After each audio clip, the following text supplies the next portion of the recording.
ئێوە کەسانی کەوا تاخیر دێن ئاگادار بە ئەجر و پاداشتێکی ئێجگار زۆرتان لە دەست خۆتان داوە 5 ساتەیە لە جومعە 5 خێری تێدا هەیە پێغەمبەری خوا عەلەیهی سەڵات وەسەلام دەفەرمێت هەر کەسێک لە ساتی یەکەم هات وەکو ئەوە وایە وشترێکی کردبێتە قوربانی ومن راح في الساعة الثانية فكأنما قرب بقرة كسيك ساتي دوام بيت وكو أوايا مانغايكي كردبيت قرباني ومن راح في الساعة الثالثة فكأنما قرب كبشا كسيك لساتي سيم بي وكو أوايا الشكيكي كردبيت قرباني ومن راح في الساعة الرابعة فكأنما قرب دجاجة هر كسيك لساتي تشوارم بيت وكو أوايا مريشكيكي كردبيت خير ومن راح في الساعة الخامسة فكأنما قرب بيضة وهركسكش لساتي بين جنبه وكو أوايا هيلكيكي كردبيت خير أي باشا دو فريشتهن لبيش درجة توماريك شامبية سجليك شامبية أو كسانة ناوي أو كسانة دنوسن كلم بين ساتدين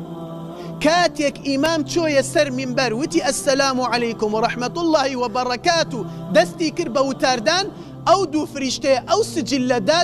دادەخەن دێن لەگەڵ نوێژخوێنەکان دادەنشن و گۆڕاگرن ئەو کەسەی کەوا تاخیر بێ تەنها بەس فەرزەکەی جێبەجێ کردووە و فەرزەکەی لەسەرا لاچووە ئەگینا ئەجر و پاداش وەرناگرێت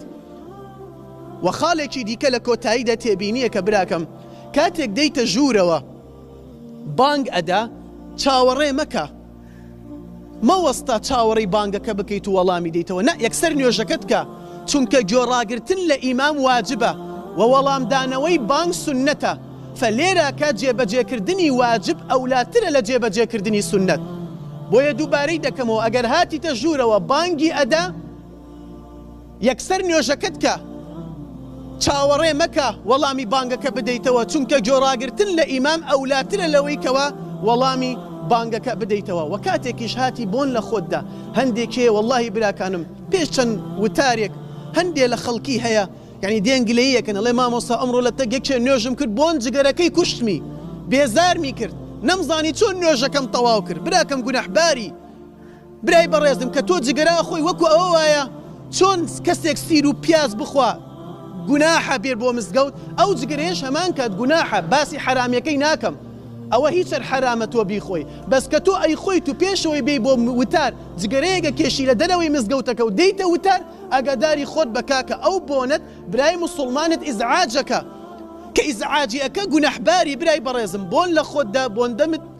دەمت بشۆ سیواک بەکار بێنە تاوەکو بۆنت خۆش بێ ئەو کاتە ئەجر و پاداشتی زیادت بۆ دەنووسێت